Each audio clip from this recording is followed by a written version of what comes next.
I have to say it's a great deal better in terms of reliability than we saw in that Michigan race just a couple of months ago. There the big problem seemed to be gearboxes, and Reynard's made a little change to the gearboxes and the way the gearboxes were set up primarily.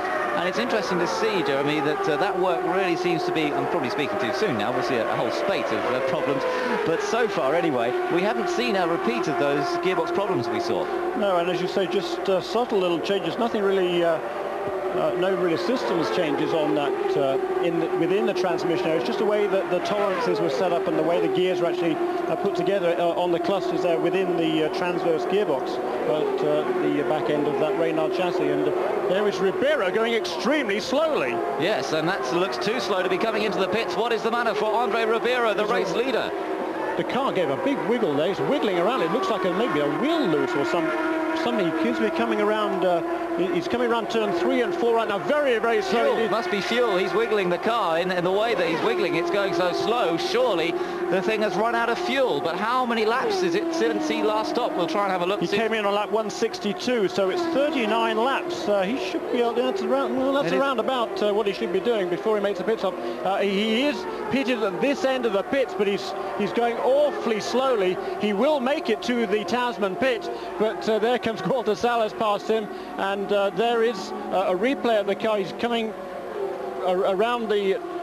Look at him waving there. Maybe, I don't know what he is. The problem is, of course, he can't radio. He cannot radio to the pits. He was trying to tell the pits that he's got to come in, and should he be coming in? And of course, that signalling, the not able to talk to the pits, could be the reason for the fact that he's run out of fuel. So now he's got to turn the engine over. You see how much longer it took to fire the engine up than normal. That was because it was trying to get the fuel through from the tanks through to the fuel injection system, and it took a while to get it fired up. Finally, Andre Ribeiro gets going, but can you believe it? Ribeiro running out of fuel, coasting into the pits, and now rejoins. We've had that before in a 500 miler. Scott Pruitt did it, and he actually came back to win the race, didn't he? But I don't know if Ribeiro's going to be able to manage that today.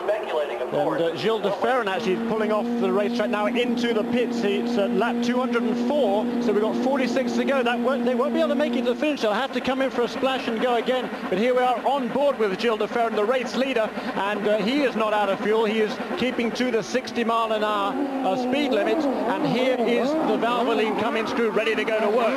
Now, manual jack, you see, because the air jacks on that car still not working properly, so they've had to go back to the manual system, and the fuel goes aboard. Now then, Gilles de Ferran has got a great chance here. With Andre Ribeiro running out of fuel, he has now taken over the lead of this race. He gets back out again, really lights up those rear tyres as he sets off, and de Ferran has a great chance of taking the win. But as you mentioned, Jeremy, he is going to definitely have to make another stop.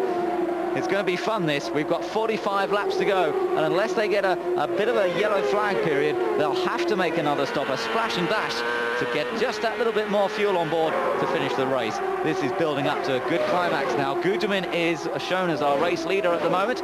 He's not been in just yet, so he is leading. Blundell has now moved up to second. Yeah, very interesting indeed. Let me look back to see when Mauricio Gugelmin last came into the pits. I'm not quite sure. He was in on lap 173. That must have been his last stop, so he's due for a stop fairly shortly, and that's going to be interesting to see whether he's going to be able to make it to the distance with just one more fuel stop. We've now got 205 laps in the books, 45 to go. Touch and go. He's not going to be able to go too much longer.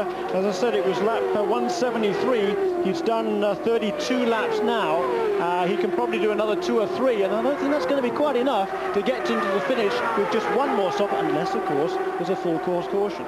Shades of Detroit here, Jeremy, with the Pac West team trying to push it so that they can get through on just one more fuel stop. He might be able to make it. You never know. We've seen some great economy figures from the Mercedes-Benz engines this year. They've managed to squeeze that little bit more out than some. You can see Gugelmin is into his fuel stop window, but I tell you, Mark Blundell could be in good shape as well. He's running in second place at the moment, so is Jimmy Vasser in third, and they definitely should be able to get away with just one more stop. Now, somebody who can tell us a bit more about all this is Derek Walker, and Guy's caught up with him in the pit lane. Yeah, right now he's just talking to Gilles as he goes by.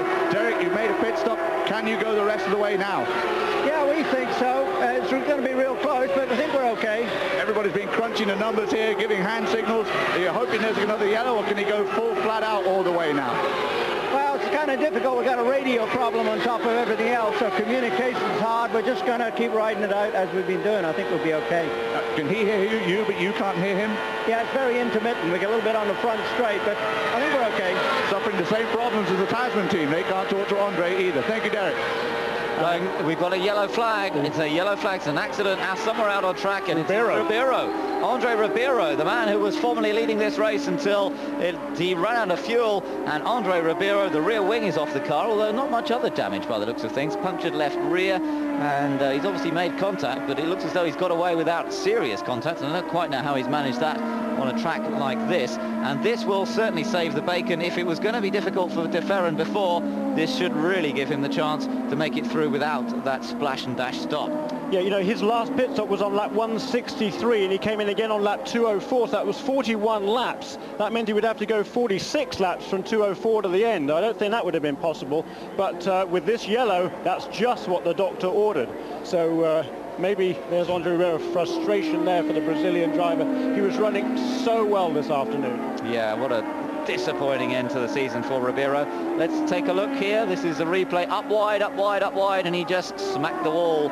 It was one of those got it in the grey stuff and then just couldn't do anything more about it. Spun to the infield, which is really quite unusual to see them spinning that far to the infield, and that was the impact that took off the rear wing and damaged the left rear. Let's take another look. Watch up in the top of the screen. You'll see right high is Ribeiro, right up high. Oh, he actually kept it out of the wall on the top, but it just got away from him on the dirty stuff up there. There was nothing he could do about it, and then he hit the wall on the inside. So Gugelmin is now taking advantage of this to come into the pits to make his final pit stop of the afternoon. Marc Blondel is also in right ahead of Maurizio Gugelmin, so this is a bit of fun, and these guys could be able to gain a little bit from this. The yellow flag fitting in quite well for them. Guy, I think you're down in the Pack West pit. I'm in the Pack West pit, actually in Marc Blondel's pit as his crew makes pit stop. No changes to the car, very clean pit stop. What will be their last one as they do it under yellow as he gets back out onto the track. Yeah, and ahead of Jimmy Vasser too, who's also just pulling out of his pit there, as Maurizio Gugelmin also rejoining. So this really sets things up wonderfully for the 39 laps that are still to go. Gugelmin, Blondel, they'll be battling for it. Vasser as well. There is de Ferran, keep an eye on him. Yeah, who did come in for a splash and go. So as we thought, that was a bit too tight for Derek Walker's liking. And it's not going to be a very long caution. So they figured get the stop over with now and out of the way. He can go to the finish. Starts what hopefully will be the final segment of this race, as long as we don't get any other yellows. Still under the yellow for Andre Ribeiro, and Jeremy, basically Andre trying to catch up that ground that he lost when he ran out of fuel, perhaps just pushing a little bit too hard. Yeah, possibly so, on pretty fresh tyres there, you know, perhaps not quite up to temperature, just got a little high there in turn 2. He'd actually dropped a lap behind. He was pursuing Maurizio Gugelmin, who was in fact due for a pit stop fairly soon, but Andre probably wouldn't really know that with his radio problems. And he was just trying to go as fast as he possibly could and make up as much ground as he could. His previous lap around before that accident was a 31.8, which is lap speed-wise, that's around about 229, 230 miles an hour. And that's what he was doing that pretty consistently before that unscheduled, or not unscheduled stop, but that lengthy pit stop for the Tasman guy. But great shame for Ribeiro. He really was driving well. There is the other Tasman car of Adrian Fernandez, who is running in 7th place, and he's just a lap down. He's the first of those cars 1 lap down.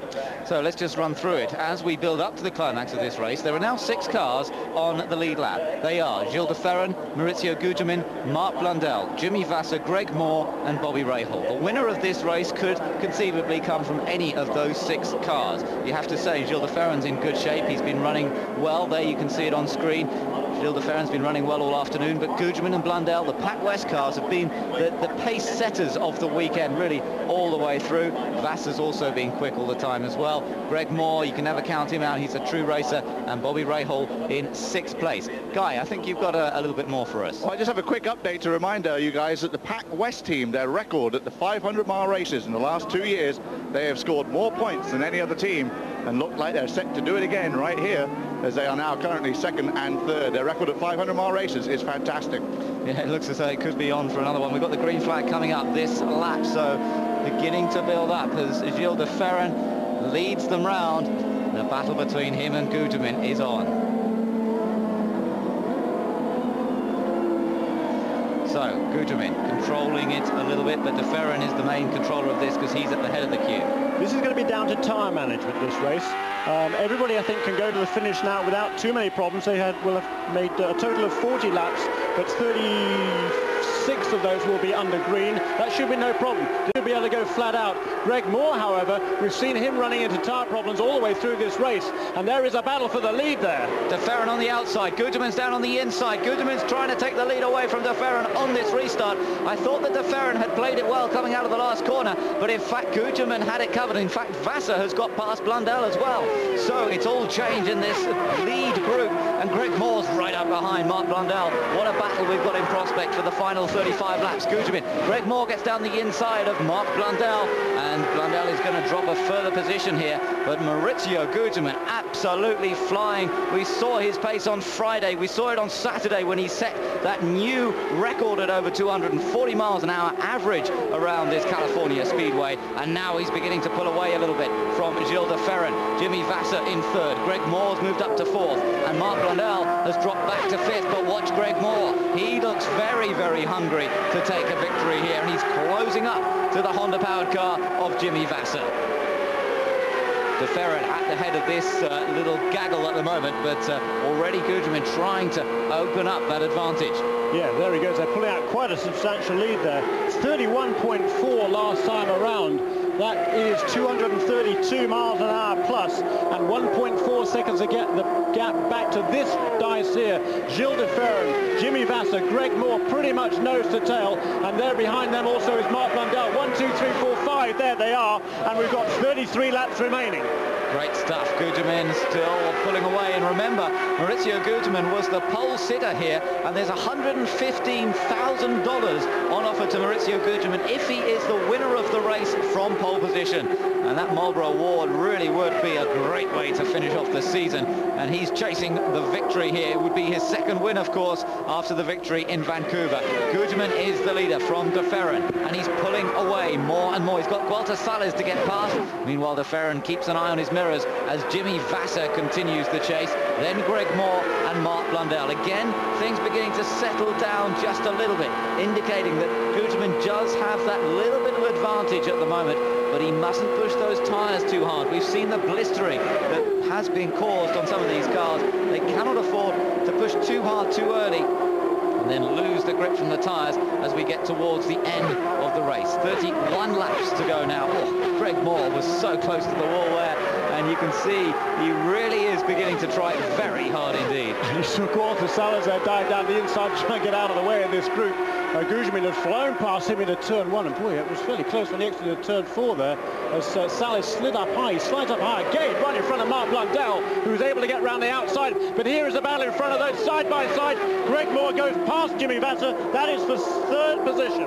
So Greg Moore continues his move, and in fact Jimmy Vassar lost time in that and came under threat from Mark Blundell as well, who had to lift off there at the exit of the corner. He was closing too fast on Jimmy Vassar. He wasn't able to move to the inside, so he had to back off the throttle going out of the corner. It's sometimes difficult to do that. The car then tends to understeer wide on the edge of the corner. Great job by Mark Blundell to keep it all under control and set his sights once again now on Jimmy Vassar.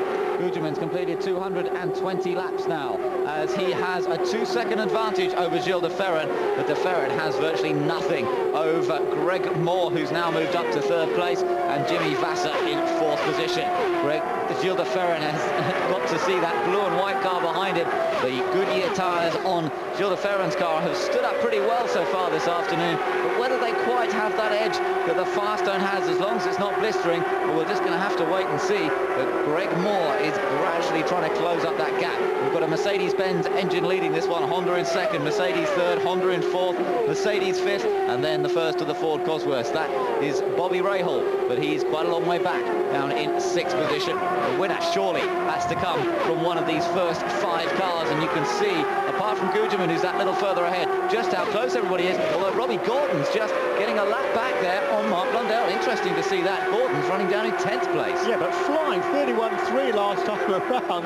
That's 233 miles an hour plus. He's absolutely flying. It's It's taken him a long while, but he's really got that car into contention. He's only a couple of laps down, actually. Christian Fittipaldi is next into his sights. Robbie Gordon is in 10th.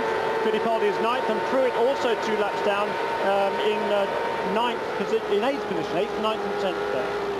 Well, here we go, nearly at the end of this race, and still